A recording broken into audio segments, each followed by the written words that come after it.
Test.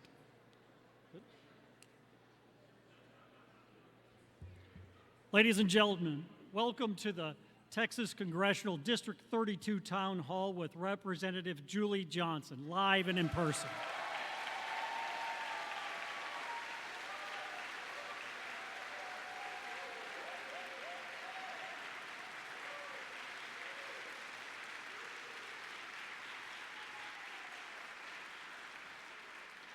We welcome all of you and all of our constituents and those from other districts who have not gotten to hear from their representatives. This venue is being provided to you by Representative Johnson to meet with voters of Congressional District 32. And I have a few housekeeping matters that I'd like to discuss with you. First of all, let me introduce myself. My name is Andrew Summerman. I'm County Commissioner, District 2. Thank you. Thank you. If you live around here, you're in my district and anywhere towards the west. So here are the ground rules. No signs or banners are allowed because they block the view of the other attendees. Feel free to display them out in the parking lot. We want to thank local law enforcement for being here with us. You don't know who some of them are, but we're still grateful for them keeping us safe this evening and always.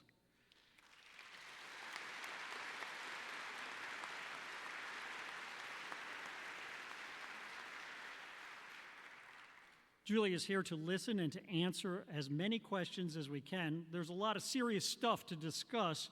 To be respectful of our fellow audience members, I'd ask you to not be disruptive. You'll be asked to step outside if you are or to leave. Questions will be submitted on cards, will be randomly drawn, and we'll get to as many of them as possible depending on time. We do have a time limit here. Any questions that are not addressed tonight during the town hall will be answered by staff later by way of email. I promised my darling wife that I would not be part of a viral video. Please help me keep my word to my wife by following these rules. I would ask right now if we could have all the elected officials in the audience to stand. I just am going to recognize them as a group. I saw Mayor Lynn. There he is. Good, good, good, good, good. There we go. Thank all of you for your service. And now we're going to ask the Reverend to give us an invocation. If you all would please stand.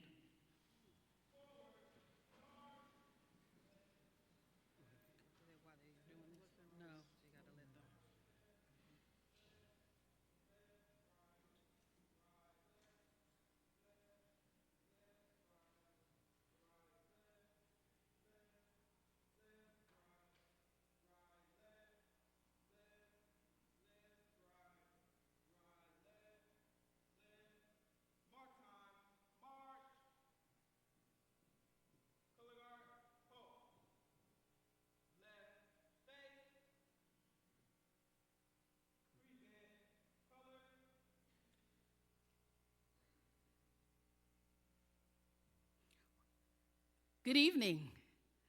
Oh, we're in church. Good evening. Yes. The church is always at the center of the community, and you are welcomed. In his absence, our senior pastor could not be here today because he had oral surgery today. So on behalf of Reverend Phelps, my name is Reverend Roberts, our executive pastor here, and all of the congregants and members that have yet to say yes to Christ, we welcome you on behalf of Hamilton Park United Methodist Church. We're open doors, open hearts, and open souls are always welcomed here. Shall we pray? God, we thank you for this moment, a fresh breath to remember us, to remind us of your ever-presence with us. And in remembrance of Pope Francis, we say to you, O people, the Lord has told you what is good, and this is what is required of us, to do what is right, to love mercy, and to walk humbly with you. And tonight we are examples of servants who are doing just what Micah 6, verse 8 says. Help us to be stewards of your grace, your love, and your mercy. Amen. Thank you, Reverend. I appreciate that. All right, now if we could, we're going to do the Pledge of Allegiance to the United States, if you would, please. I pledge allegiance to the flag of the United States of America and to the republic for which it stands, one nation, under God, indivisible, with liberty and justice for all. And now we're going to do the Texas Pledge of Allegiance, if we could, please. Honor the flag. I pledge allegiance to thee, Texas, one state, one God, indivisible. Thank you so much. Thank you so much for the Lake Highlands High School Wildcats Battalion Junior Officers League. Yep.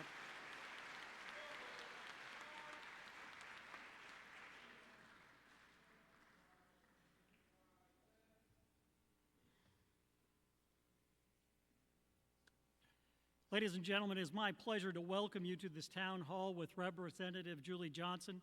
I've known the Congresswoman for many years. She has been an advocate for those who had been disadvantaged by others. She is a trailblazer, someone who doesn't just talk the talk, she walks the walk, and she tells it like it is.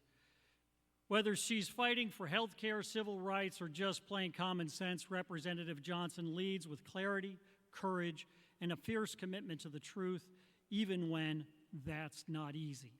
Another thing about Representative Johnson, she listens. She's here tonight to listen and answer your questions. Please join me in giving a warm welcome to Representative Julie Johnson.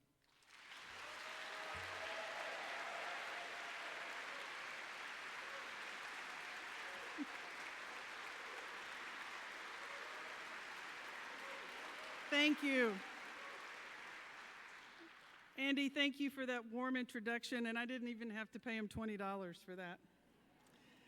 You know, I had a chance to greet many of you before we got started tonight, and for those of you that I didn't, I hope to be able to do that tonight or at least sometime soon.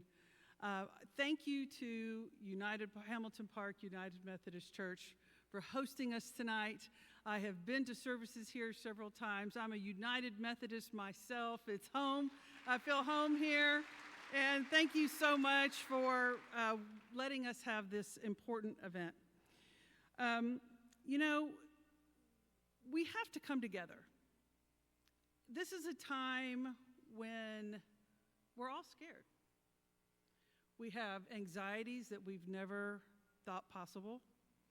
We're seeing things in our country happen that we never dreamed would happen.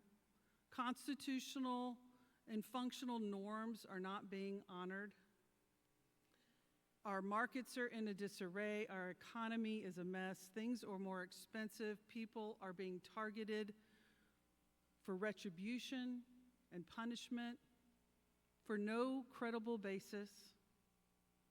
And what do we do? So I'm going to try to address a lot of these questions. Many of you have submitted questions, and I want to make sure that we get to as many of them as we can.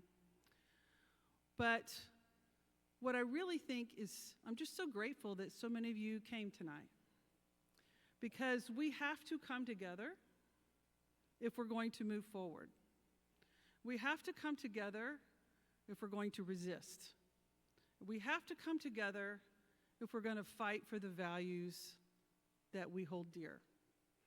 And I want you to know that as your representative in Congress, I'm doing absolutely everything I can possibly do to fight for you.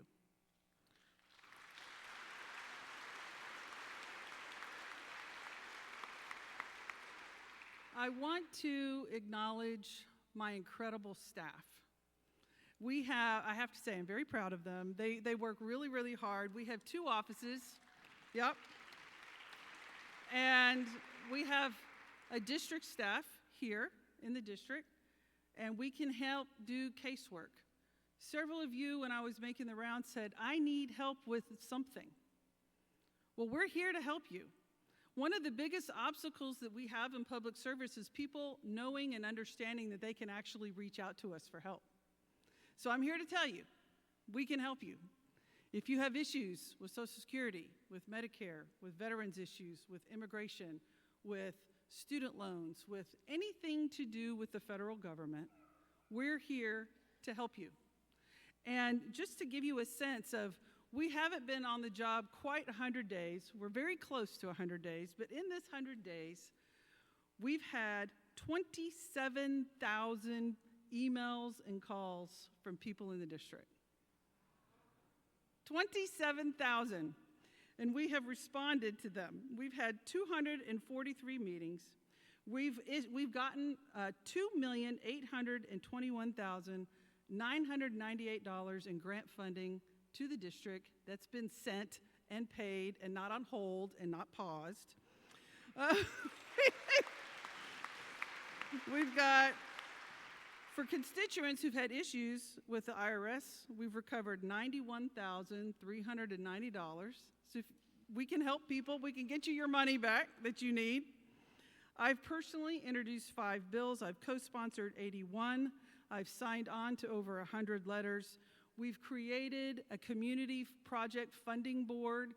We are actually going to be able to get some money in the budget to bring money back into the district to help vet key important projects. We're going through the appropriations process right now. My DC staff has filed, I think, close to 50 appropriations amendments and requests for funding here in the district. So I had to write all those stats down so I wouldn't get them wrong. But I wanted you to know that we're working hard and we're doing everything we can to help you and to be a good representative of you here at home, but also in DC. Many of you have come to see me. Many of you have come up there, and we love it when you come, and we love to hear about your issues. I'm anticipating a lot of questions in the bucket about this issue, but I am going to ignore time because I want to address some things directly. What can we do? That's the question, right? What can we do? So we can do a couple things, several things. One, we can legislate. We have filed 83 bills in the Congress to tamper what Donald Trump is doing. The problem is Democrats are not in control of the calendar. We have no ability to bring them up for a vote as long as we're in the minority. We can file a thing called a discharge petition, but we need 3 Republicans to sign on the line to do that. So we have filed bills, and why is that important? It's still important to file because we want Republicans to know these are important issues. These are the things our constituents care about, and we also want to be able to tell people in their districts that their representatives are not acting on these things, right? That we want to be able to hold people accountable for their inaction as much as we want to hold them accountable for their action. So we have filed a plethora of things to address everything that he's doing on the Department of Education, on USAID, on immigration, on deportation, on tariffs, on everything else.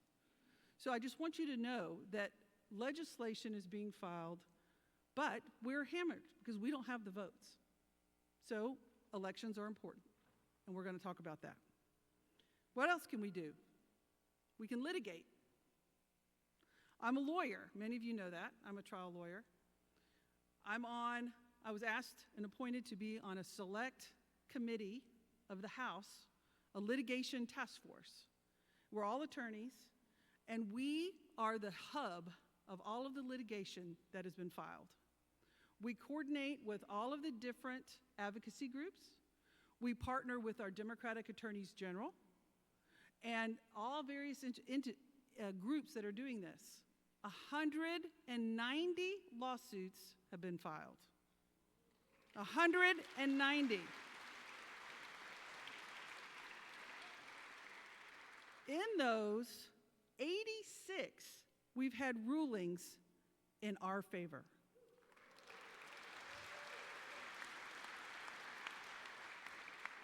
I am a party to a lawsuit against Trump. The entire Democratic caucus has filed a lawsuit So we are litigating and we are winning in the courts. We have won 93% of the verdicts issued so far. So we're winning there. What else can we do? So we can legislate, we can litigate, we can communicate.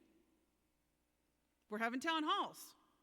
I think many of you saw in the reels all the media clips. I go to any media outlet. We have all this press here, and we're so glad that you're here to hear our points of view, right? To not hear just the one side that's happening out of the administration, but to offer the counterbalance to that, to offer that counter message. And my colleagues in the House in particular, in the Senate as well, we're going anywhere and everywhere we can go. And the problem is that Trump has a bigger bully pulpit than we do. You know, they have a bigger media reach than we do. So one of my suggestions to you all is make sure you follow us. I have all these social channels, follow them all. We put all kinds of stuff out every day. But you have to help us see it, and you have to help us communicate it, and you have to help us push it out. But you can also write an op-ed. You can also communicate to your neighbors. You can also communicate to your church group, to your PTA groups, to wherever else, your coworkers, wherever else you function, your book clubs, your whatevers. But communicate, and we all have to do that. But I felt like it was really important to have this town hall so that we can communicate together. What's the last thing I think we can do is agitate, and agitate like hell. And I met someone here, yeah, this guy. He's organizing rallies and protests. I know folks have been going and protesting. And the thing is this, the executive branch of our government has a vast amount of power. The Congress has power. The judicial branch has power. But all of the power, every ounce of governmental power, comes from the people. The people grant that power. You grant that power. You are the power. We're the voice of it. We're the enactors of it. But the power is with the people. And there's no power greater than that. And so it is up to us, all of us, me, you, and everyone else. If you disagree with what is happening in our country right now, if you are afraid with what is happening in our country right now, if you have anxieties with what is happening with our country right now, it is time to speak up, and it is time to resist, and it is time to do everything you can. You know, I shared with a couple people, I had this dilemma over what to wear tonight. Should I look all congressional, or should I wear a Harvard t-shirt? And it was a toss-up. But the thing is this, fear cannot dominate our politics, people. When fear wins, we lose. So look at who stood up. Harvard is saying, no, no. Costco stood up and said, no, no. Sussman Godfrey, a big law firm, they're going, you're not going to punish us for doing our job and representing people. No, no. So we cannot let fear, and we need to reward those who have the courage to say, you're not going to bully me, baby. No. And so we have to come together. And part of why it comes together is you might be afraid by yourself, but you're not afraid if your whole row goes. And you might not be afraid, and if your whole group goes. It takes all of us. And so those are some of my initial thoughts I wanted to share with you, because it's scary. But also, I want you to think about this. We are winning. You want to know why? Think about this. Look at every electoral contest that's happened since January the 3rd. Do you know that we won a Senate seat in Iowa that has never been held by a Democrat? We won a Senate seat in Pennsylvania that has never been held by a Democrat. We had 2 special elections in Florida, and the Democrats moved the needle by 15 and 20 points, respectively. We won a Wisconsin Supreme Court where a man invested $250 million to buy an election, and the people said no. So don't come out of here with despair. My message to you is to come out of this evening with hope and purpose, that know that when you have courage and you have purpose and you stay focused, we will prevail. And that is the lessons those are the guiding principles that I try to stay by every day. I wake up pissed off with purpose and passion. You can ask my lovely wife, Sue, who all the rantings and ravings, and I want to thank her for all her support. But, you know, it's just where we are as a community. And there's things that we can do together, and we have to stay focused on that. So I went way too long. I know I need to answer questions. All right, Andy, let's get us some. Let's get to what the people want to hear. All right, sounds good. So there's a bucket of questions back here. I have 3 of them in my hand. I'm going to ask questions, but I will edit these. And the reason why I'm saying that is I'm not going to give her a softball. I'm just not. She can handle any hard question you could possibly imagine.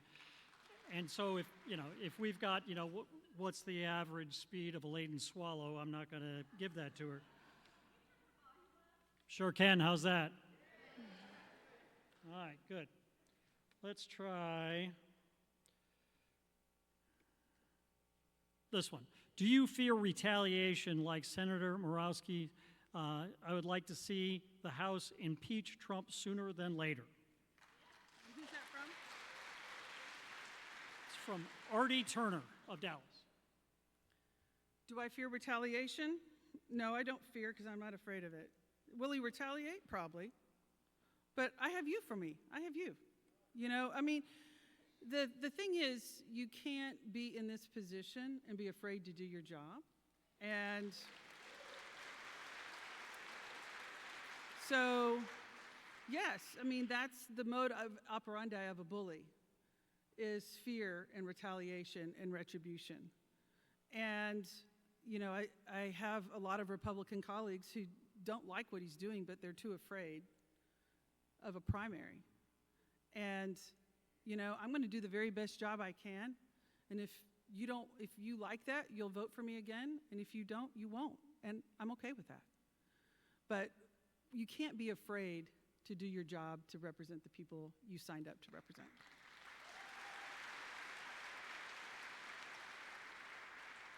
All right. Pat Doyle and Fonda Vera ask essentially the same question. What are we going to do to save the Department of Education and especially special education?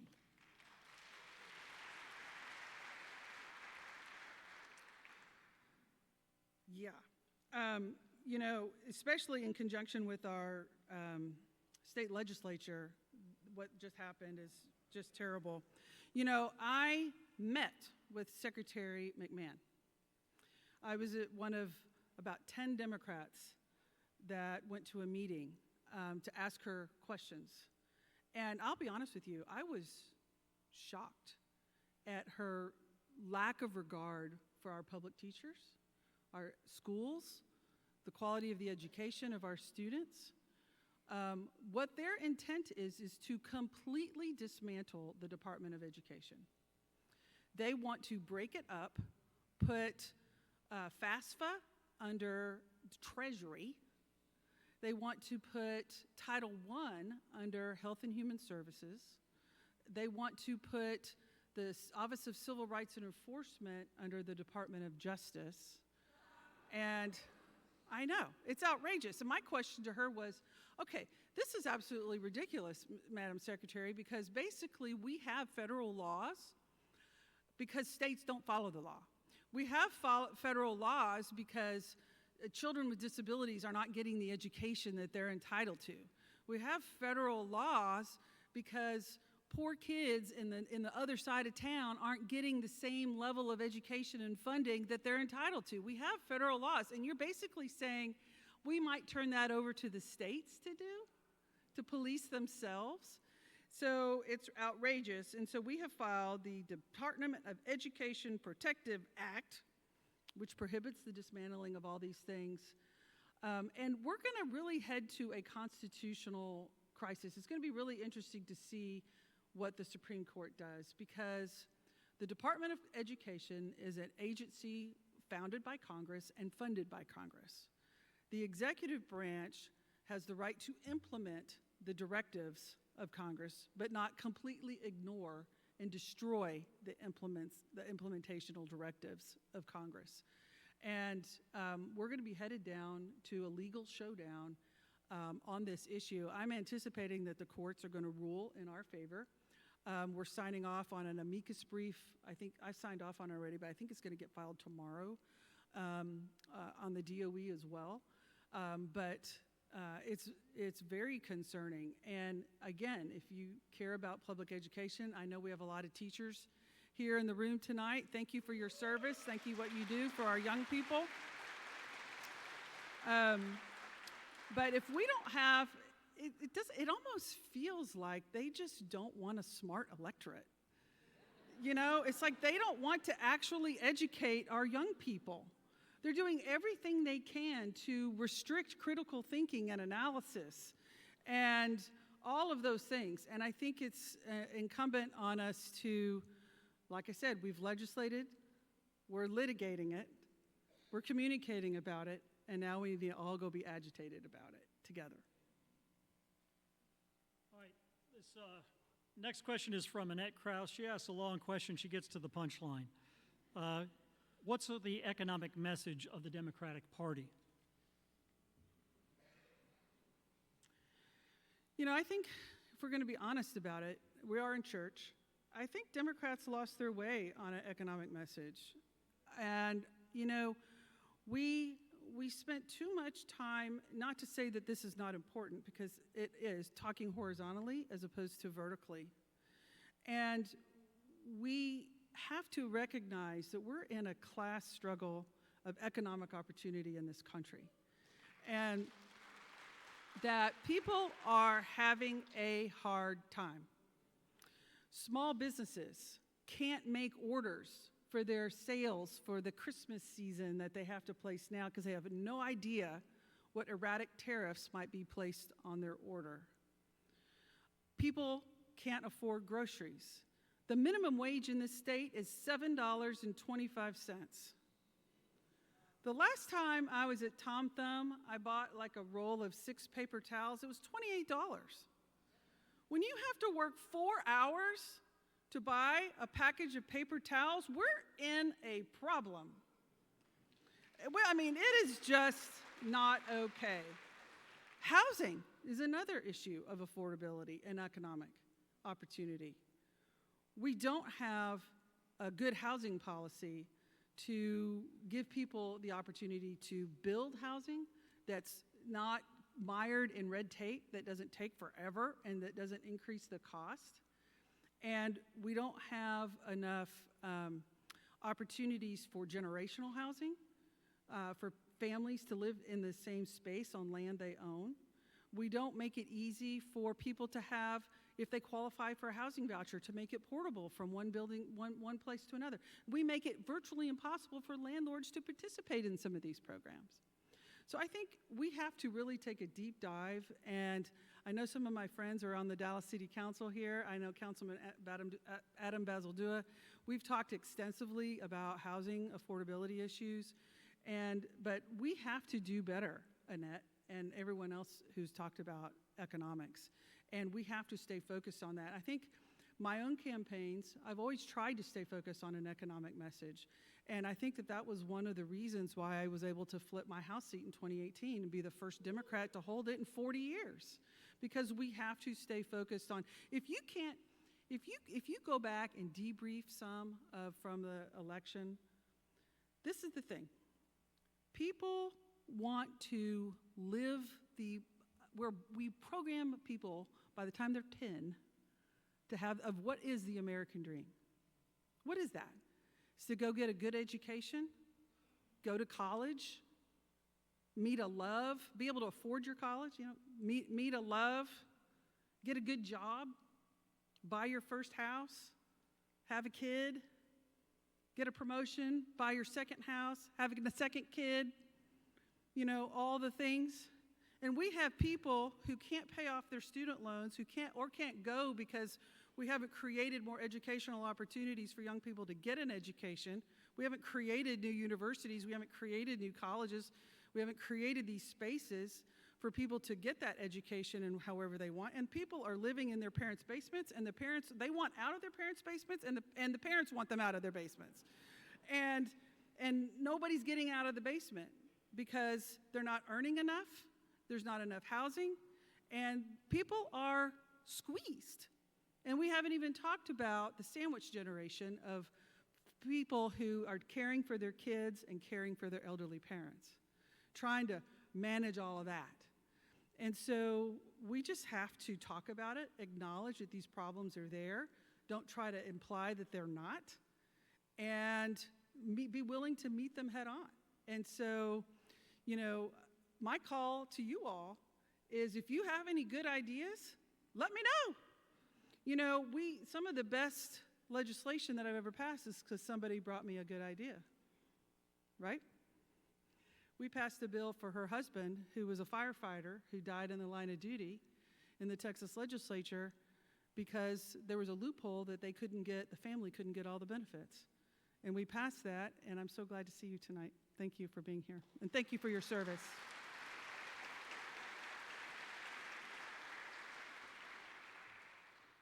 Paul Heller from Farmers Branch asked this question: which Republicans in Congress might act with us? Which Democrats in Congress might not? We're getting spicy. Well, you can look at people's voting records. We have some members in South Texas who don't always vote with the Democrats. And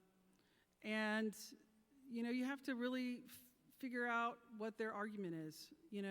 I used to be really angry about it. But I would rather have Vicente Gonzalez voting for a Democratic speaker than lose his seat to a Republican.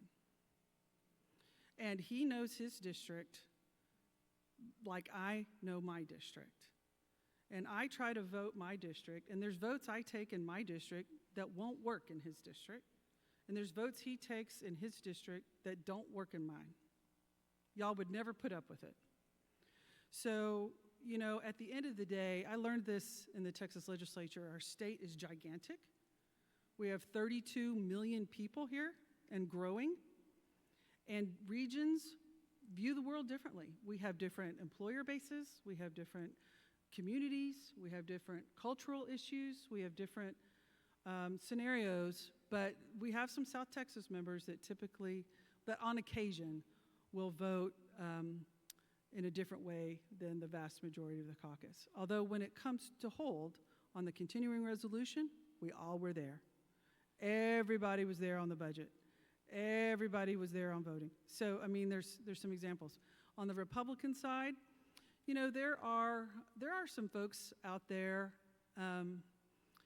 that have spoken up and have criticized Trump on the Republican side, not from Texas, but from some blue states. It's interesting, the blue state Republicans are the ones that are just in fits right now because they are in a Republican district, but in a state that's voted heavily Democratic. And they are very upset and very anxious. And the thing is that I don't know what's worse. I debate this in my head. The true believers who I can never agree on anything, who just their value structure is against everything that I believe to be right. or people who know that it's not right, but do it out of political expediency and sell their souls to the devil. The difference is that second group, there are spaces to work with them behind the scenes. There's a lot more that happens in the legislative process behind the scenes than you really realize in relationships in terms of what amendments get on a bill. Did you add this little thing? How late are you going to bring it up into a committee? Are you not going to bring it up in committee at all? Just because somebody files something doesn't mean you get a hearing, doesn't mean because it moves. There's a lot of ways to kill something behind the scenes if you have the relationships to be able to have these conversations and move the needle. I did a lot of that in the Texas legislature. I killed more stuff that was never reported on because we were able to be in small rooms. And so and you have to have relationships with those blue state Republicans because that's where you move those needles.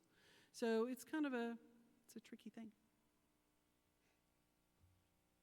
All right, I'm going to give you two questions together because I think they're related. One's from Robert Bell of Dallas.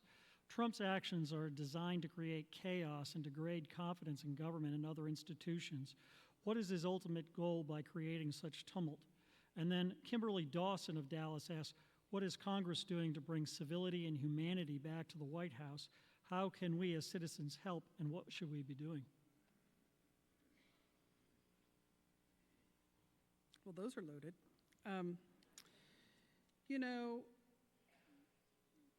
If you ever, for those teachers in the room, when you have a school bully, bullies are insecure by nature, and they try to get their way not by being right, not by appealing to the commonality, but by fear and intimidation and retribution and violence. And that's what we see in our White House. We have a bully there, and who engages in reckless policymaking at the expense of millions of Americans who rely on these programs, who rely on that cancer drug that's about to be developed by Harvard Medical Research School, who just got $2 billion defunded, who rely on Social Security, who rely on that. In terms of bringing civility back to the White House, I have a countdown app on my phone when the 2028 election is. It's something I look at frequently, and I encourage you to do the same. But it takes, I don't want to ask, but how many of you didn't vote in this room? People have to vote. This is what, in Texas, 8 million registered people did not vote in 2024. 8 million. Trump won Texas by 600,000 votes. That's not even 10% of the people who are registered who did not vote. So here's my plug. We have municipal elections coming up. How many of y'all are all going to go vote in your municipal elections? Because that is what is important. Do you know, historically, people haven't been voting. But like I said, on these other election wins that we've had, we need to be present at municipal elections. And you need to figure out who is going to stand up for the values, who's going to protect at the local level. Because one of the things that's genius about our system of government is we have multiple levels that insulate one another. We have the federal government, we have the state government, we have county government, we have municipal government, and they regulate different things. And they can kind of act as a counterbalance to one when one is not working as well as the other. So it is critically important that you do your research. Find your candidates who are going to stand up and support our public schools if you're voting for a school board candidate, who are going to stand up and vote for affordable housing if you're going to vote for a city council candidate, who are going to help support our efforts to fix our roads and do the things you care about. But participating, sitting on the couch and saying, I'm not going to do politics is not an option anymore. Because politics will do you, and we're all learning that, right? We're all learning that.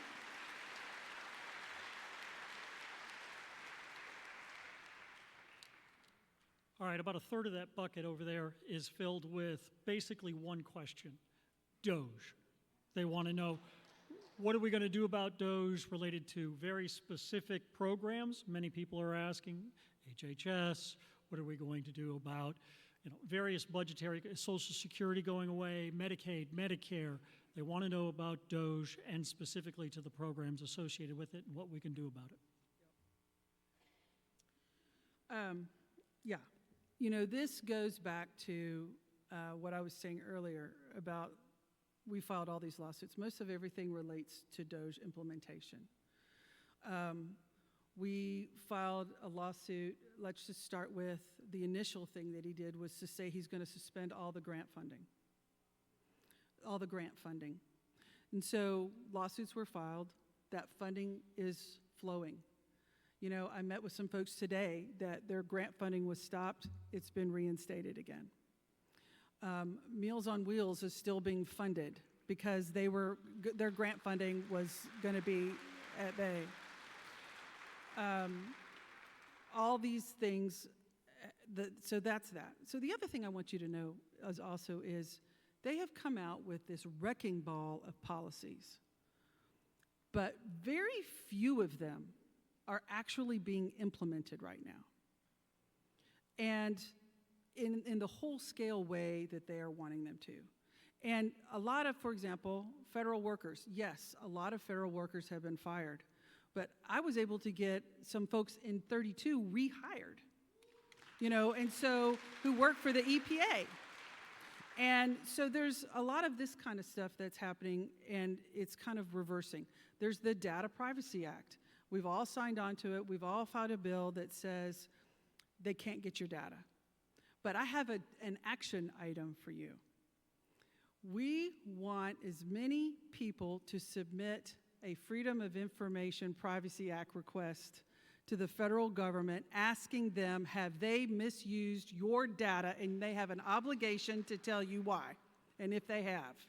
I think that they need to be held accountable to each one of us for the personal security of our data and send them a letter that says, I am submitting an official Freedom of Information Act request. And we'll put all this on our website, you can find it. But that says, I want to know if my data has been released to anyone else, and to who, and when. And they have to tell you. And so that is something we really want to encourage people to do. We want them to hear from millions of people that can say, you don't get to sell my data to China. You don't get to give it to Elon Musk. You don't get to do all of these things. And they have an obligation to tell you what's happened to your personal data. So, I think that what you're seeing is in the courts, on Doge in particular, he's getting obstructed. We have won almost every single lawsuit. The one thing that we have not is on some of the federal workers, where the Supreme Court has said it is within the purview of the executive branch to hire and fire. But for the vast majority of everything else, it is all stopped for now. And so that's kind of where we are. And we have filed a bunch of bills on this issue. And if we can take the House back in 2026, we will pass all of those bills. I guarantee it.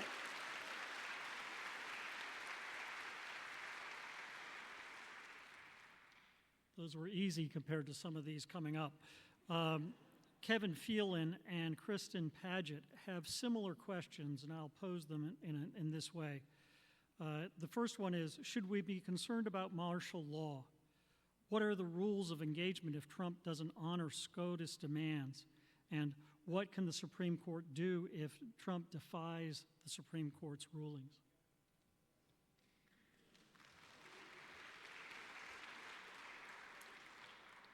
If we get to that, if they impose martial law, we have crossed a paradigm that none of us ever thought possible.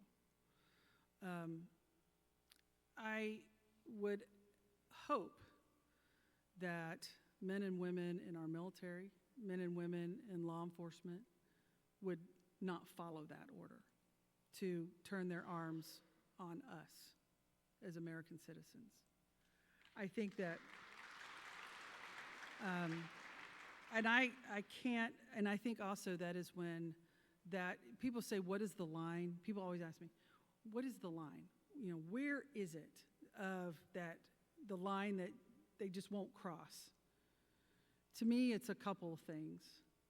If they try to cancel elections, that's a line. Another one is martial law. If they turn the military, tried to do that. And it would create a civil war it would just be outrageous. And I think that what you would see is, I think the Republicans in office would cross that line at that point. Maybe that's naive of me to think, but I think that they would stand with our Constitution and stand within our bounds of law. But if not, we have to just raise hell like we've never raised hell before.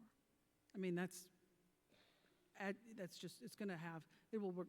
And I think it will render millions and millions and millions of people to the streets. They just won't have it. But if he just ignores it, that's how there's not a backstop in our Constitution. It just doesn't exist. And so that's where we'll have to come to that place as a community and decide how we're going to react. But my anticipation is that the Supreme Court will definitely rule against those sorts of things. And then it's going to be up to us to decide as a people, what are we going to do about it? It's interesting that this weekend, I don't know if you all know, is the 250th anniversary of the last big hoo-ha against the king.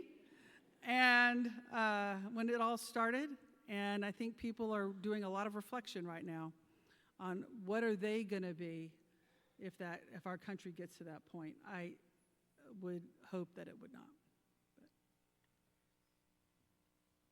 This is a follow-up question. There's many others just like this from Nancy Kroll, which asked this question. Are we in a constitutional crisis? You talked about the line, and everybody's asking in these questions, where's the line?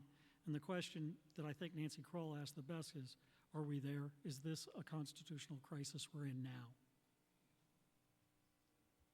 I think we're perilously close to that. The Supreme Court issued a ruling on this immigration, on the guy that got sent to Venezuela, that Trump ignored and is ignoring.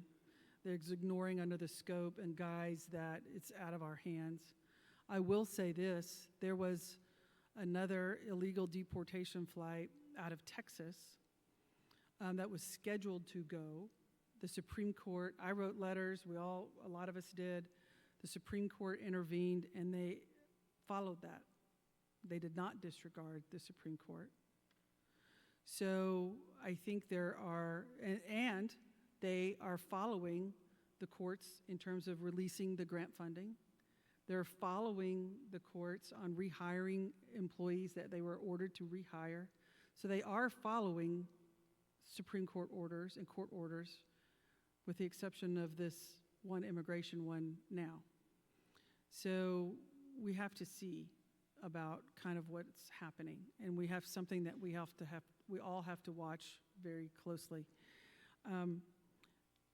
We're coming out on time, and I wanted to make sure that I addressed the SAVE Act. Several of you asked about that when I walk around, and so I want to make sure that I address this. So the SAVE Act sounds good in title, but it's a mess in the application. It says we only want citizens to vote in our elections. Well, that's the law now. We only want citizens to vote in our elections. And the problem with what it does, you think, well, what's wrong with showing your birth certificate or showing your passport to be able to register to vote? Well, there's several things. For one, they put it only to register in person at the registrar's office when there's one office in Dallas County from between 9 and 5 in the day. No online anything. I offered an amendment to make it online. Okay, fine. If you say you want to make people show their birth certificate or make it to where they can upload it online. They take our money online. We pay our taxes online. Why can't we show who we are online? Rejected outright. In fact, I got a vote on it on the floor on that amendment, and it was party lines straight down. Every Republican voted against American citizens being able to prove who they are by submitting their paperwork online. Another is, what if you're wrongfully denied the right to vote? I offered an amendment to give you a right to cure, that you could have a process to go to a district judge and say, I'm an American citizen, I'm being disenfranchised, my constitutional right to vote. They eliminated all of that. They said, no, you don't get a right to cure. If we wrongfully deny you, that is tough for you. We don't care. And then, this is the kicker of kickers, married women. If you have changed your name, you have a birth certificate. The only way that they have given you to prove who you are is for a birth certificate or a passport. Well, if you have and your names has to match. Because then some rogue election clerk from random poll in God knows where can say, you're not who you say you are. And we filed an amendment that says married women can be able to upload and show their marriage decree or whatever, name change, if you had a name change, whatever, you can be able to show this. It was voted down. I mean, come on. So this isn't an attempt to try to keep the 152 cases of voter fraud that they discovered out of 50 million people from voting. This is an attempt to keep women who vote more Democratic than Republican, to keep young people who don't have their documents, to keep lower economic folks who don't have their paperwork or who can't afford $160 for a passport or whatever else, to keep them from registering to vote.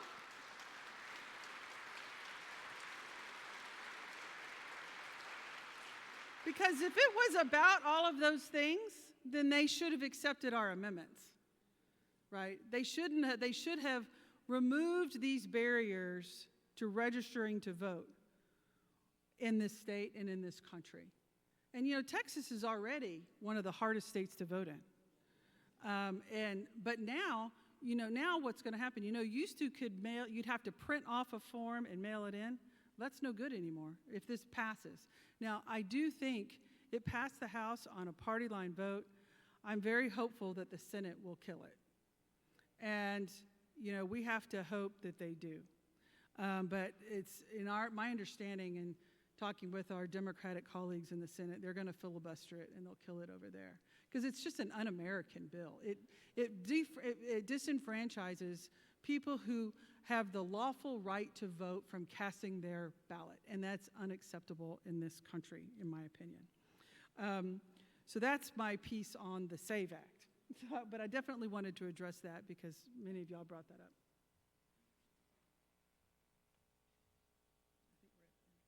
This will be my last question. Do you have hope for our country?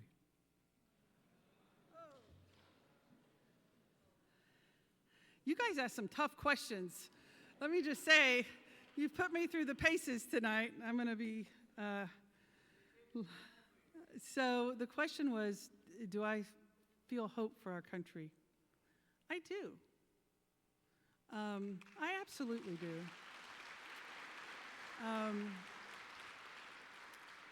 And the reason I do is because of you all here.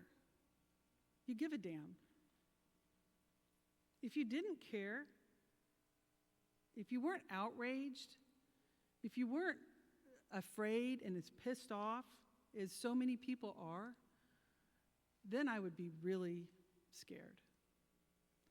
Because then you're just like, will anything resonate with these people? Really? But the fact that you're enraged, the fact that you're activated, the fact that people all across this country are rising up and realizing that maybe they do need to participate in our democracy, that it does affect them and their family, that they need to care.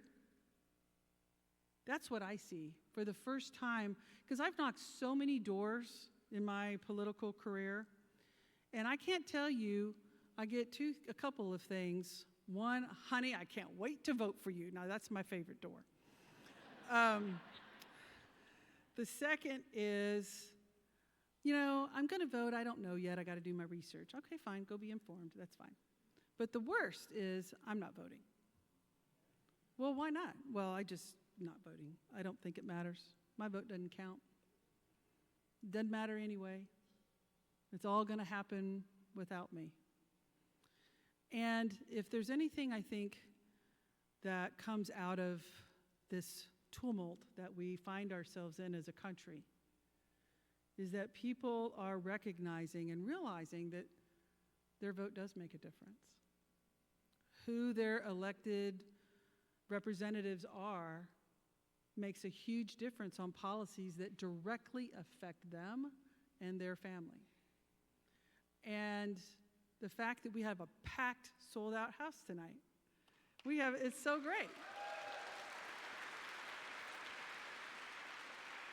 So you give me hope, and the outrage gives me hope. Because if we didn't have it, where would we be? I really want to thank you for coming. And I want to thank you for just being active in our community. And for those of you who come from other districts where their representatives are too chicken to host a town hall, I'm glad you're here. I'm glad you're here. And we will be out and about, and I'm happy to come. I have volunteered to be one of these warriors that go out into other districts. So you might see me in Oklahoma raising some hell, doing some stuff. But don't think it doesn't mean I don't love you. It means that I think we have to get out there and have town halls for all the people so that we can do what we need to do. But thank you for coming. Thank you for being here. Thank you for caring. It's a privilege and an honor to represent you all. Thank you very much. Ladies and gentlemen, Representative Julie Johnson. Hold on.